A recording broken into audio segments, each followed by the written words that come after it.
from Sndbox are going to show us how to do it right now. Thank you, everyone. So I'm hansikhouse.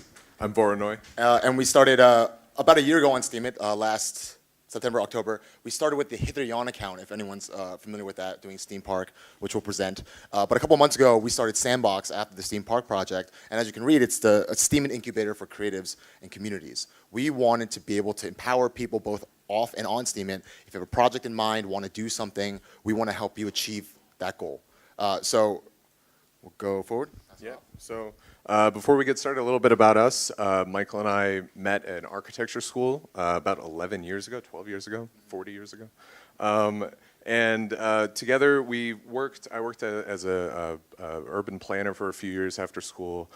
Michael worked as a public impact artist, and both of us were immediately left school and co-founded Hitheryon, which is a design collective, and we moved to Berlin together. And we were super interested in this idea of collaborative art. We were always experimenting. This is us doing a mural project in Berlin.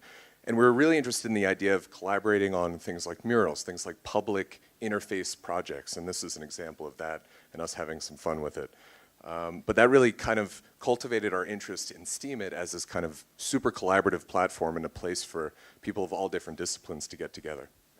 So that was a collective we founded in 2011, and we've worked on collaboratively, actually in a decentralized way for the last several years, even before we even knew what blockchain meant. Our partners are in California, or they were working in Las Vegas. We would continuously collaborate on projects, do exhibitions around the world, and we were always interested in this one problem.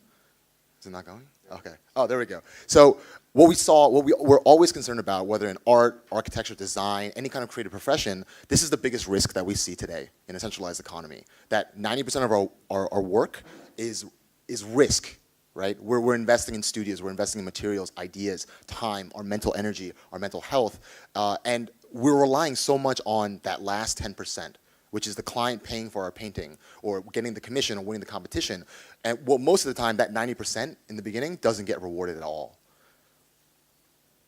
And so when we experimented, the first thing we did when we got onto Steemit was we wanted to verify this theory that we could monetize the whole process, right? Flip that 90% so it's not erratic, it's not volatile, even though the price of crypto is volatile, but that the production would be consistently monetized and empowered the whole way. So even if you don't sell that painting, even if you don't build that building or sell that book, you're still creating a whole body of information, a whole body of content, and empowering your practice until you get there. And so that kind of, those two diagrams really, we wanted to test this out. And this is where STEEM Park came, where, you know, as architects and designers, we wanted to build something physical and use that as a proof of concept, a proof of process, to see how this platform could really be used as a kind of a Kickstarter-esque fashion. So we're super excited today to show you guys the documentary that actually was released on, we published it on Tuesday, I believe, as we were hopping on the plane. You can see that on our page, and we describe more about it. But the STEEM Park documentary film was sponsored by Steemit Inc. Through the crowdsourced marketing initiative spearheaded by Andrarchy. And this was designed to, you know, empower community-oriented projects within the Steemit community.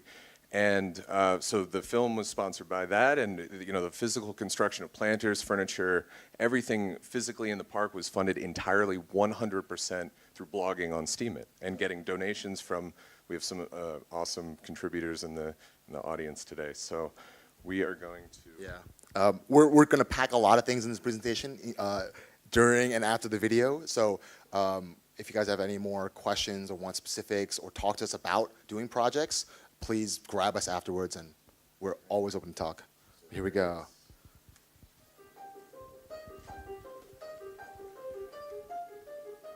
No banks, no fees, no inflation.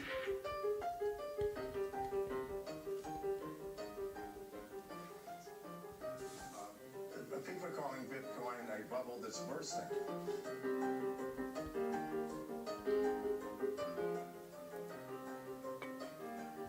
Blockchain technology is not just money, it's a whole new infrastructure.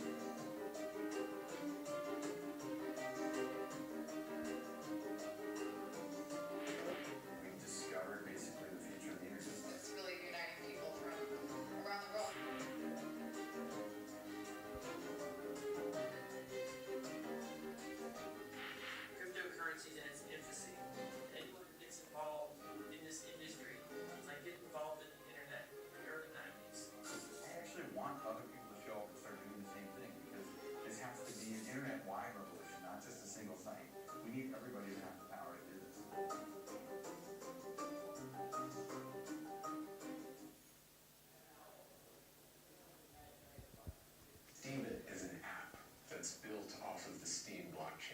Steem is the currency that Steemit uses to reward different content producers, bloggers.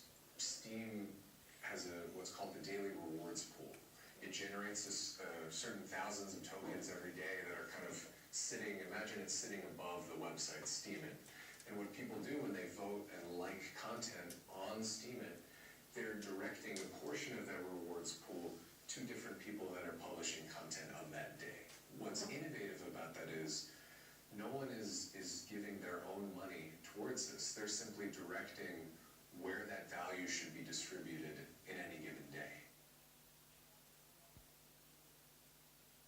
With all of this hype, all of this excitement around Bitcoin, Ethereum, Litecoin, all this blockchain technology, there had yet still not been a physical manifestation of what this meant for the real world. And so we as architects and designers thought, well, the best way to show it to the average person on the street, the average person who had never heard about Bitcoin, was to make something with it. If it was actual currency, well, then we should be able to fund a physical project. So from about late April, we launched this project. Throughout May and June, we fundraised just through sharing content, sharing our ideas, engaging with the community. And over the course of 2 months, we had raised enough to do an actual physical project without a single cent of personal money. We hadn't asked for any kind of grant or private donation. We didn't get any government money, no corporate money. We made essentially the first ever public interest project funded 100% by public interest, not a dime of private US dollars. For the project of STEEM Park, and to get fully executed, we had to put together a team of capable members who would make this happen. There was Kirk and I, the design partners, who would help to raise money on Steemit through content. There was Wade Devenish, the conservancy founder of Voronoi Park, who had graciously let us come into the park and do our project. There was Rue Kim, the development associate of the conservancy, and she acted as a liaison between our team and Wayne at the conservancy. And so it was a multifaceted effort of people ingrained within Steemit and the community there, but also on the ground in Bedford-Stuyvesant, Brooklyn, New York, where we worked closely with the people who were living in the community, people who volunteered for the community, and all the local members here who had a personal stake. Herbert Von King Park is an incredible park that has a storied legacy and storied history. And we saw an incredible opportunity to use Steemit to tell that story and share that story with a community that doesn't know all of the different pieces of that puzzle. And it's very rare for a community and neighborhood to have a park with a legacy that this one does, but it hasn't had that same sort of funding that other parks like Prospect Park and Central Park have obviously had. Very quickly, a park like this can sometimes get lost in terms of not getting the right resources that it truly deserves. So we saw an opportunity with Steemit to tell the story of this neighborhood resource and create a kind of grassroots effort that would really seek to empower the park and the story of the people surrounding it. This is something that a government institution would never be able to do. We saw a void there where we could come in and basically give funding where funding didn't previously exist. And that's what's so important about Steemit, because you can use the narrative of a place to create value. And that value can be used as a toolkit to do very real things. Some park furniture, planters, benches, the things that we brought to Herbert Von King Park.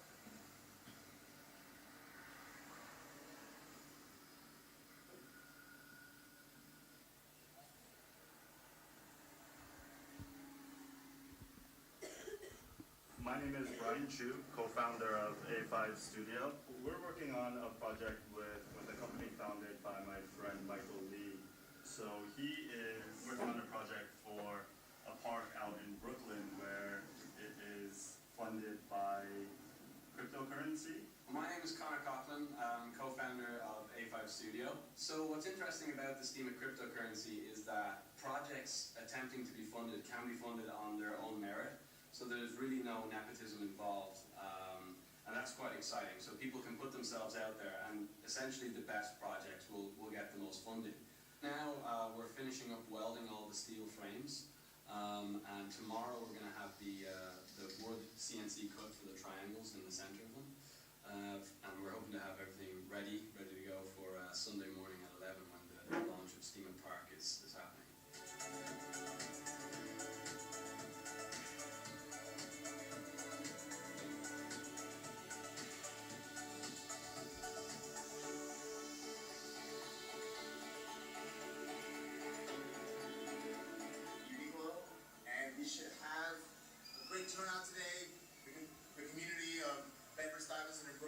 excited for new things to happen in a park that they really haven't seen too much change happen in the past years, couple decades even. A lot of vibrancy that we Yeah, it's a lot of vibrancy. New flowers that we had a couple days ago, new garden, new sculpture from Bruce Hickson, and we're excited to be part of this whole movement to rejuvenate the park, to redevelop it, and hopefully be the beginning of a whole stream of new programming, workshops, community assets, resource development, public education. for the entire summer and hopefully till the next year too. It's just a big start for this great journey. I'm really excited. So I definitely want to thank Bert, I want to thank Mike, I really want to thank Ruth. She is, I'm sure she didn't put all these plans together, but she really did mentally have this vision, and I just really thank her for connecting with the Volunteer Park Conservancy, for joining the committee, and yeah, let's get Ruth up.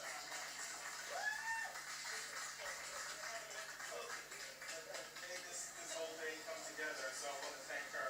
But I also want to say, on behalf of the Volunteer Park Conservancy, thank you to Steemit. Thank you, sir. Thank you all for coming out and for partaking in this major step to advance this park into the 21st century. Meeting Michael, I actually met him through his wife, who actually first kind of connected with the Conservancy as a wanting to join the volunteer committee.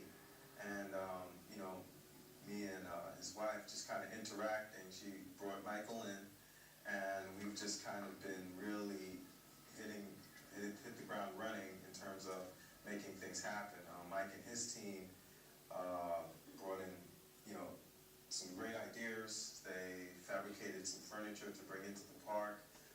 They were able to commandeer additional plants and flowers in collaboration with his wife.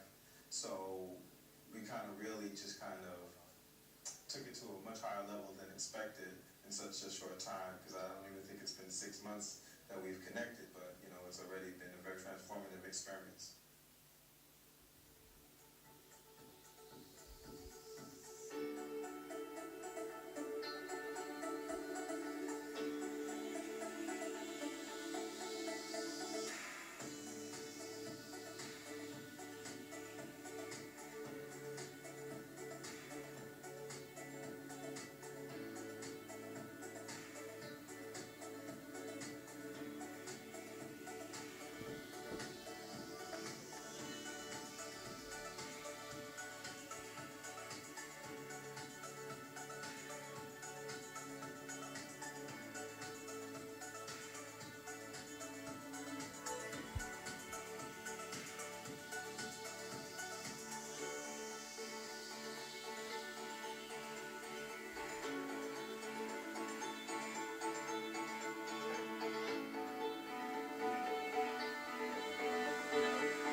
So, especially everyone at home who might be streaming this right now, if you want to watch the documentary, you can go on our, I think, YouTube channel. It's also linked on our page.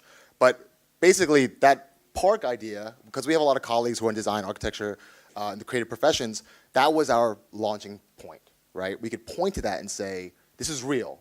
We made this. This is a real currency. You can actually earn it by doing what you love, which is unheard of. People still ask us, where the hell did you guys get that money? How did you do this? We said, well, we told the story. And from that point, we're going to go back to Sndbox. We knew that after we had done this, with the help of the incredible Steemit community, you guys, we knew that we wanted to help for our future projects, but especially you guys, people off Steemit, who could really use this for their own projects, for their own ambitions. We wanted to create a system in a community specifically for this, to create creative and communally based projects in the real world, everywhere. to make real impact with it. So we created Sndbox, the first incubator on Steemit, and what we do is we have a fellowship system where we recruit people offline, we bring Steemians online, new ones, people who have been on for a while, who have bigger projects in mind, and we try to get them to the point where they could structure their posts in a certain way, meet the right people, do outreach enough to make these projects happen, get all the right resources, and then use Steemit as that tool. That's where we see it going. So currently, we had 8 beta members in August, and they were mostly people we just knew, colleagues of ours, friends, a few family members, and we had to twist so many arms to get them onto the platform. But we knew deep down that they could use this platform the best, right? They were all doing projects, they all had ambitions, they were all trying to start companies. You guys have to be on Steemit. And as of this week, I believe we hit 80 members, people from offline within the Steemit community, all different professions, artists, designers, architects, writers, writing critics, travel bloggers, even a few doctors I think are on here. And so what we're trying to get them to do is accelerate through the learning curve of Steemit and then get to the point where they can immediately do their work and combine their profession with the platform.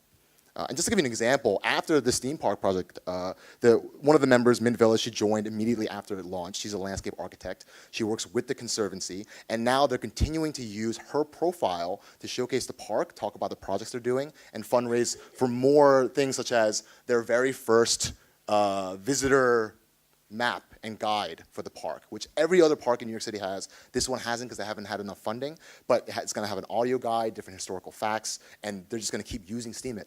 We're going to keep using Steemit. And we have other projects, for example, a university professor making a course with Steemit to fund grants. We have someone in North Carolina doing it for a music venue to fund musicians through Steemit. So these are just examples. You can browse through our profile and learn more about our members. Hand it off to Kirk. Yeah, sure. And some of what we found ourselves doing when we were onboarding new people doing these workshops in New York, we found a lot of questions about what Steemit is, how can, we come from a visual background, so as illustrators, designers, we wanted to create visual resources that would really help people who are outside the community get drawn in. And that's how we started all these kind of tutorials. Some of you might have seen these. And we're super excited now. We've been upvoting folks who translate them, and I think we have close to 15 languages now represented among like a whole suite of maybe 12 or 15 posts themselves that describe what cryptocurrency is, how the Steemit wallet works, what an upvote means, all this stuff that to us just is very visual content. And one of the foundational aspects of Sndbox is actually the sandcastle projects. And this is something we work very closely with Donkey Pong on, who's a community builder on Steemit. Sandcastle projects are essentially community hotspots that educate content creators about STEAM. And these are storefronts, workshops, classes, meetups, nonprofits all around the globe. And Sndbox helps these community leaders that are already doing incredible things. We help them through upvote support, fundraising ideas, consultation on projects, feedback, and just general collaboration to get these small communities basically to talk with one another and make that not a siloed effort, but a really collaborative team effort among places that would never otherwise have an opportunity to connect. And there's amazing stuff that's already happening on this, and we're doing our best to support these initiatives in ways that we can through design, through posters, through consulting and fundraising. And we have BitRocker here, who's from the Mayak community. There we go. And yeah, Tash is doing incredible Turkey on the Streets projects. Stash is in Port Harcourt, led by Ejimai, and he's doing incredible work with the first steam-powered hub it's a physical workspace in Port Harcourt. And the STEEM Cebu team is doing incredible philanthropic work that's really disruptive for their community. And just to explain about our side, we're based in New York right now. We have an office in Brooklyn. We do this full time. We do this every day, talking with these people, getting these things off the ground. And so part of our job, if we want to call it that, is outreaching to do more of these projects in New York City and in the area. So we have a meetup group, the Creative Blockchain NYC. I believe we started in July. We have about 500 people now. Most of them are crypto-interested people, but have never heard about Steemit for the most part. So we do a lot of workshops ranging from serious 2.5-hour, everything about Steemit kind of workshops, all the way to more social things like happy hours and public activities. And just at the end bit, I know we're cramming in a lot, we have a big plan for 2018. As soon as SMTs were announced, we've been racking our brains, and then we've come up with a sneak peek of something that we're going to work on for the next several months and launch hopefully soon. I'll give it to Kirk to talk about that. So this is something that we're super excited about. This is something that others can use to do STEEM Park type projects and build things. And we're coming at this as designers. We want to create an SMT, and you can switch to the next one, that's about empowering creativity. We want Sndbox to become a resource for creatives to use to fundraise for physical projects, create things using cryptocurrency. And this is just a sneak peek of this, but we're really going to create a platform that the creative class can use for the 21st century. So this is a little bit of sneak peek of the interface. We're going to do a quick walkthrough, and we'll blog post about this next week. But it's a super fun, discoverable interface that'll be really kind of like fun to navigate around. But the big feature of this that we want to highlight today is this idea of a map. We really want to put blockchain in the kind of placemaking realm. And this is so influential for us because I'm an urban planner, Mike's a public artist. This is making, this will create a new layer that will allow people to discover their environments and their neighborhoods differently. This is creating an address. Right, sorry, Jeff. So it's kind of like a Kickstarter model. Imagine you walking on the street. Seconds. Imagine we were here in Lisbon and you saw on the map, oh, someone wants to do a Steemit powered sculpture in Lisbon. In that square over there, you can go over there with the map. You can read about all the posts that are related to this thing, that are fundraising for it in a cumulative way. And you can see it in AR. Say, oh, I want to fund that. I want to upvote that. We want to have the Steemit blockchain basically crafted into a public resource and amenity funding website. Excellent. Wonderful job, guys. Let's hear a hand for these guys. Marvelous. Hold on just a moment. Don't leave yet. Woo! Standing ovation.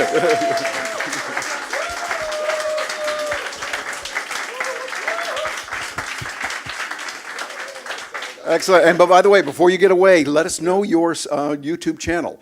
Where can people that are watching this now, they say, where do we go? What is it? It's Sndbox Team. And please spell that for those that are going to be watching. Oh, Sndbox. And if you look us up on Steemit, we posted the video on Tuesday, I believe. So you'll be able to find it there with the whole description about what the project's about. Wonderful. Kirk, Michael, thank you so much. All right. Thank you.